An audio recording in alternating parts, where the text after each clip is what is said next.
रतनपुर गांव में संपत और कप्ता नाम के दो व्यक्ति रहते थे। रतनपुर गांव के करीब के जंगल में एक डायन का आतंक था। रतनपुर गांव के उस जंगल में गायब भी हो चुके थे।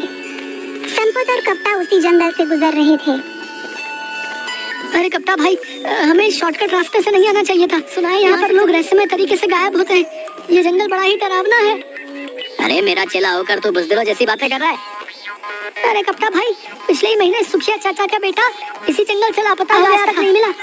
तुम तो वैसे भी 9 महीने शहर में बिताते हो और 3 महीने गांव में बिताते हो। तुम्हें क्या पता गांव में क्या चल रहा है? अबे तुम गांव के गवार क्या जानो शहर की आमदनी के बारे में? हैं? तुम तो बस सारा दिन मुंह उठाए गांव में फिरते रहते हो। कितनी बार बोला शहर आजा, लेकिन तू ये गवारों वाली जिंदगी छोड़ना ही नहीं चाहता।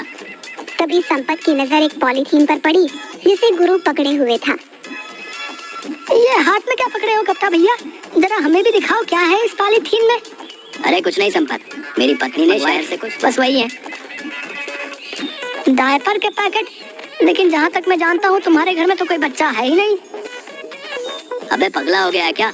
मुन्ना को भूल गया क्या? मुन्ना? अरे वो तो 10 साल का हो चुका है कप्ता भैया। सांड की तरह फैल फैल कर मोटा ताजा हो रखा है। क्या वो अभी भी डायपर? तुम गांव के गवार क्या जानो? तुम गांव के गवार इस बात को नहीं समझोगे। हम शहर के रहने वालों के तौर तरीके कैसे कैसे होते हैं। बड़े शहर वाले बनते फिरते हो। नहीं कहते कि तुम्हारा वो सांड जैसा मुन्ना अब भी बिस्तर पर सुसु कर लेता है। अरे मैंने उसे बड़े लाड़ प्यार से पाला है। क्या खाक लाड़ प्यार? अरे कान पर सुसु करना बंद कर देगा। उसको पीटने के बजाय उसके लिए डायपर के पैकेट और ला कर दे रहे हो और कहते हो कि हम शहर वालों के जीने के तौर तरीके बड़े अलग होते हैं। इससे तो अच्छा मेरा गाँव है भला। संपत ने यह बात बोली ही थी, ये देखते चारों ओर धुआं छा गया और अजीब अजीब सी आवाजों का शोर होने लगा। ये धुआं कैसे संपत? मुझे कुछ भी दिखाई नहीं। संपत के कानों में कप्ता की चीख टकराई। चीख सुनकर संपत बुरी तरह से डर गया और बेहद फुर्ती से वहाँ से भागने लगा। कुछ ही पहुँच गया और चिल्लाते हुए सबसे बोला, अरे गाँव वालों, कहाँ मर गए तुम सबके सब? निकम्मो, तुम सबके सब जल्दी से मेरे साथ चलो, कप्ता भाई लापता हो गए हैं। संपत की बात सुनकर गांव का मुखिया गुस्से से बोला, क्या बात है संपत? क्या कुत्ते की तरह इतनी देर से भौंके जा रहा है? लगता है तू आज भी शराब पी कर आया है तुझसे कि ज्यादा मत पिया कर, लिवर खराब हो जाएगा। अबे मर जाएगा किसी दिन। जल्दी चलो मुखिया जी, गजब हो गया। मैं कप्ता भाई को बस स्टैंड लेने गया था और लौटते हुए इस जंगल में वो डायन रहती है। अचानक चारों ओर धुआं धुआं छा गया और कप्ता भाई की चीख मेरे कानों में टकराई। मैं बड़ी मुश्किल से अपनी जान बचाकर भागा हूँ। तू दोस्त के नाम पर कलंक है हीरो। अपने जिगरी दोस्त को जिसे तू अपना गुरु मानता है उसे अकेला छोड़कर भाग आया और हम सब गाँव वाले। अरे तो क्या करता? मैं भी उस डायन का शिकार हो जाता। हाँ, अगर मैं तेरी जगह होता मैं अपने दोस्त का साथ कभी नहीं छोड़ता, भले ही मुझे उसके लिए अपनी जान ही क्यों नहीं देनी पड़ती। बस करो मुखिया जी, अब मेरा मुंह मत खुलवाओ। सब जानता हूँ मैं। पिछली बार जब रतन चाचा का बेटा उस डायन का शिकार बना था तब आप ही उसके साथ थे। मुझे सब पता है, लेकिन आपसे कोई सवाल नहीं कर सकता क्योंकि आप इस गांव के मुखिया जो ठहरे। संपत ने कि कप्ता हांफता हुआ वहाँ पर आ गया और गुस्से से संपत से बोला, अबे साले, जब तेरे जैसे दोस्त मेरे पास हो तो फिर मुझे दुश्मनों की क्या जरूरत है? मुझे अकेला छोड़कर भागा है। कप्ता भाई, तुम सही सलामत वापस आ गए, जाके तुम्हें डायन ने पकड़कर मार दिया। मैंने अपने कानों से तुम्हारी चीख जो सुनी थी। हाँ, मुझे उस डायन ने पकड़ लिया था, मगर जैसे मैंने एक जोरदार मुक्का उसके मुंह पर मार दिया और वहाँ से भाग आया। मैं उस डायन से लड़कर आ रहा हूँ और तू डर कर भाग गया। बड़े बहादुर बने फिरते हो कप्ता भाई। अगर इतनी ही बहादुरी थी, अगर कोई अचानक से पीछे से पकड़ लेगा तो चौंक कर तो हलक से चीख ही निकलेगी ना। अब तुम दोनों लड़ना बंद करो। गांव में न जाने कितने लोग। हमें इस समस्या का समाधान जल्द से जल्द करना होगा। कप्ता, तुम ही पहले ऐसे व्यक्ति हो जो उस डायन के चंगुल से सही सलामत आ गए। उसका सामना करने की हिम्मत है। तुम ही हमें उस डायन से छुटकारा दिला सकते हो। मेरा दिमाग बच कर आ गया तो आपको क्या लगता है? तुम्हारे पानी पर चढ़ाने से मैं क्या चढ़ जाऊंगा? मैं तुम्हारे जहाँ से मैं नहीं आने वाला। जाओ, जाकर कोई और बकरा ढूंढो। इतना कहकर कप्ता वहाँ से चला गया। मुखिया संपत की ओर खराब हो गया क्या मुखिया जी? मैं तो खुद ही बड़ी मुश्किल से जान बचा कर आया हूँ। तुम गाँव के मुखिया हो, गाँव वालों ने तुम्हें चुना है, तो तुम क्यों नहीं उस डायन से सामना करने के लिए जाते? अबे अगर मैं इस गाँव का मुखिया हूँ तो क्या मैं अपनी जान गवा दूँ? मुखिया ने इतना बोला ही था कि तभी एक बेहद बूढ़ा व्यक्ति जिसकी उम्र करीब 100 साल के आसपास थी, लाठी पकड़े हुए लड़खड़ाता कपकपाती आवाज में मुखिया की ओर देखकर बोला, चिंता मत कर, मैंने टेलीफोन के जरिए एक बहुत पहुंचे हुए साधु को उस डायन के बारे में बता दिया है। आज रात वो आने वाला है। देखना वो साधु अपनी शक्ति से उस डायन को जलाकर राख कर देंगे। हाँ। अचानक वो बूढ़ा खांसने लगा। उसके हाथ से लाठी छूट गई। उसे गिरता देख मुखिया गुस्से में संपत की ओर देखकर बोला, अबे देखता क्या, उठा इसको। ये झुमरी के परदादा भी ना, जब इनसे चला नहीं जाता तो फिर ये घर से बाहर निकल कैसे आते हैं? तभी अपने परदादा को ढूंढते हुए झुमरी वहाँ पर आ गई। है ना, ये तुम्हारे घर के अंदर बंद करके रखा करो। झुमरी ने संपत से बोला, हर बार इन्हें घर पर बंद करके बाहर जाती हूँ, पर पता नहीं कैसे दरवाजा खोल लेते हैं। सैकड़ों बार गिर चुके हैं, मगर मजाल है कि इनकी पसली में जरा से भी कोई मामूली फ्रैक्चर हुआ हो। पता नहीं क्या खाया होगा इन्होंने जवानी में। झुमरी अपने परदादा को लेकर वहाँ से चली। रात का समय था। एक साधु रतनपुर गांव के उसी जंगल से शॉर्टकट रास्ते से निडर होकर चला जा रहा था कि तभी अचानक देखते ही देखते काला धुआं उठने लगा। मगर साधु निडर होकर वहां पर खड़ा रहा। कुछ देर बाद धुआं छट गया। साधु के सामने एक बेहद भयानक चेहरे वाली डायन खड़ी हो गई। क्या तुझे पता नहीं, यहाँ जो भी आता है जिंदा बच के नहीं जाता।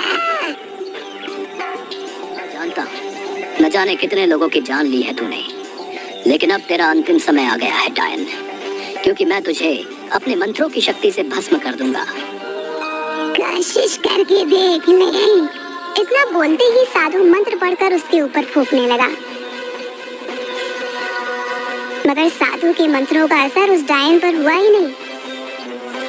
ओम क्लीम चामुंडाय नमः, ओम क्लीम चामुंडाय नमः। ये कैसे हो सकता है? इस पर तो मेरे मंत्रों का असर ही नहीं हो रहा। डायन हंसने लगी। साधु बुरी तरह से डर गया। वो डर कर रतनपुर गांव में और बेहोश हो गया। अगले दिन साधु की जब आँख खुली तो उसे गांव का मुखिया और सारे लोग साधु को घेरे हुए बैठे थे। कहीं तुम वही साधु तो नहीं जो डायन से हमें मुक्ति दिलाने आए थे? हाँ, मैं वही साधु हूँ। लेकिन तुम तो यहाँ बेहोश पड़े हुए हो। क्या तुमने डायन को खत्म कर दिया? वो डायन उम्मीद से ज्यादा ताकतवर निकली। मेरे मंत्रों का उस पर कुछ भी असर नहीं हुआ। ये क्यों नहीं कहता कि तू एक पाखंडी साधु है? तुम मेरा अपमान कर रहे हो। अरे जाओ बाबा, डायन के सामने जब भाग रहे थे तब अपमान नहीं हुआ था? तुम्हें कैसे पता कि डायन के सामने मैं भाग रहा था? तुम्हारी शक्ल बता रही है। तभी एक पागल वहाँ आकर गुस्से से बड़बड़ाने लगा। तुम सब डरपोक हो। आज रात में उस डायन का खात्मा कर दूंगा। अरे अब ये पागल फिर से यहाँ पर आ गया, भगाओ इसे। अबे पागल कौन है तू? पिछले कुछ दिनों से तूने हम सबको जीना आराम कर रखा है। आज तुझे बताना ही पड़ेगा कि तू कहाँ से आया है। पागल हो गया क्या? वो एक पागल है, वो तुझे कैसे बता सकता है कि वो कहाँ से आया है? उस बेचारे को तो अपना ही होश नहीं है। वो पागल बड़बड़ाता हुआ वहाँ से चला गया। देखना मुखिया जी, मुझे लगता है आज रात इस पागल की आखिरी रात है। सही बोल रहा है तू, ये मरेगा साला आज। अरे वो सब तो ठीक है, लेकिन इस समस्या का समाधान कैसे निकलेगा, इस बारे में सोचो। उस डायन के आगे तो ये साधु भी अपनी जान बचाकर भाग आया है। कपटा और संपत, तुम दोनों इस गांव की आन बान और शान हो। तुम दोनों की जोड़ी इस गांव में गुरु और चेले के नाम से मशहूर है। समस्या का समाधान क्यों नहीं निकालते? क्योंकि हम कोई तांत्रिक नहीं है मुखिया जी। आपने स्वयं देखा, ये तांत्रिक खुद अपनी जान बचाकर भागा है। भला हम कैसे इस डायन का मुकाबला कर सकते हैं? तो फिर गांव के लोग ऐसे ही लापता होते रहेंगे क्या? तभी गांव का एक व्यक्ति बोला, मुखिया जी हम पुलिस की मदद क्यों नहीं ले सकते? अबे पागल हो गया क्या है? पुलिस वाले कब से डायन और चुड़ैल को पकड़ने लगे? अगर वहाँ पर मुखिया जी शिकायत लेकर गए तो उल्टे डंडे मारकर भगा देंगे। बकवास बंद कर कपटा। पिछली बार एक पुलिस वाला जो इन सब बातों पर यकीन नहीं करता था उस जंगल में गया था, जो आज तक वापस नहीं लौटा। तो फिर अब आप सब कुछ भगवान के भरोसे छोड़ दीजिए मुखिया जी, वही हम सबको इस मुसीबत से बचा सकते हैं। कुछ दिनों बाद उस डायन का आतंक इतना ज्यादा बढ़ गया कि रतनपुर छोड़कर दूसरे गांव की ओर जाने लगे। एक रात की बात है। वह पागल बड़बड़ाता हुआ उसी जंगल में जा रहा था कि तभी अचानक एक काला धुआं उठा। उसमें से वही भयानक डायन निकलकर प्रकट हो गई और पागल की ओर देखकर बोली, जंगल में मुझे सिर्फ इंसानों का मांस अच्छा लगता है, पागल का नहीं। अरे तुझे कैसे पता मैं पागल हूँ? बेवकूफ डायन, क्योंकि मैं दिन भर शराब पिए रहता हूँ और सच बोलता हूँ। अगर तू पागल नहीं है तो मरने के लिए तैयार हो जा। डायन की बात सुनकर वो पागल हंसने लगा। तू मेरी हंसी बना रहा है? सच तो यह है कि तू डायन है ही नहीं। अगर डायन होती तो मुझे मार देती। पागल ने इतना कहा ही था कि डायन ने पागल को दबोच लिया। अचानक उस पागल की आंखों के सामने अंधेरा छाता हुआ महसूस हुआ। कुछ देर बाद जब उसकी आंख खुली तो उसने अपने आप को जंगल की एक बंद काल कोठरी में पाया, जहां रतनपुर गांव के वो सारे लोग मौजूद थे जो लापता हो गए थे। उन सबके हाथ उन्हीं में से एक व्यक्ति ने पागल से बोला, अबे बेवकूफ, क्या जरूरत थी तुझे यहाँ पर आने की? आज रात वैसे भी हम सबको विदेश भेज दिया जाएगा। ये सारे के सारे लोग मानव तस्कर हैं। हमारे ही गांव का कोई व्यक्ति उनसे मिला हुआ है जिसने डायन का खौफ फैला रखा है। झूठ बोलते हो तुम। मैंने खुद देखा वो काला धुआं। उस धुएं में से वो जो डायन निकली। अरे वो सब केमिकल का कमाल था। आज की टेक्निक के दौर में कोई भी मेकअप करके चुड़ैल डायन बन सकता है। फिल्में नहीं देखी क्या? अरे यार तू तो पागल है, मैं तुझे क्या बताऊं। तभी एक और व्यक्ति वहाँ हंसते हुए आ गया। तुम तो रतनपुर गांव के व्यक्ति हो, तुम्हारा नाम कप्ता है। तभी एक और व्यक्ति वहाँ हंसते हुए आ गया, जो कोई और नहीं बल्कि कप्ता का दोस्त। गुरु ये पागल तो बड़ा जल्दी सही हो गया।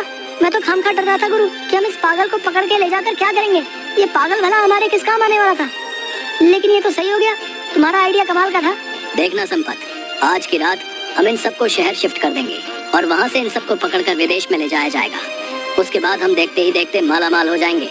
तुझे अंदाजा भी नहीं है संपत, हम इतने पैसे वाले हो जाएंगे कि रतनपुर गांव जैसे न जाने कितने गांव खरीद लेंगे। कप्तान ने यह कहा ही था कि तभी उस पागल ने अपनी फटी हुई जेब से पिस्तौल निकालकर एक हवाई फायर कर दिया। सब कुछ इतना जल्दी हुआ कि कप्तान और संपत अचानक चौंक गए। गुरु इसके हाथ में तो पिस्तौल है। ये कोई पागल नहीं, ये कोई पुलिस वाला लगता है। हमने पागल समझकर इसके हाथ पैर भी नहीं बांधे। तू सही कह रहा हीरू, लगता है हम दोनों बड़ी चूक खा गए। देखते ही देखते पुलिस ने उन सबको घेर लिया। सारे पुलिस अधिकारी उस पागल को सैल्यूट करने लगे। वह पागल व्यक्ति कोई और नहीं, ऑफिसर अशोक था। मुझे इंटेलिजेंस से सूचना मिली थी कि रतनपुर गांव में बहुत से लोगों की मानव तस्करी होने वाली है, इसलिए मैं कुछ दिनों पहले यहाँ की छानबीन करने के लिए आ गया था। यहाँ आकर डायन की अफवाह सुनकर मुझे पक्का यकीन हो गया कि कोई और नहीं बल्कि कोई मानव तस्कर ही हो।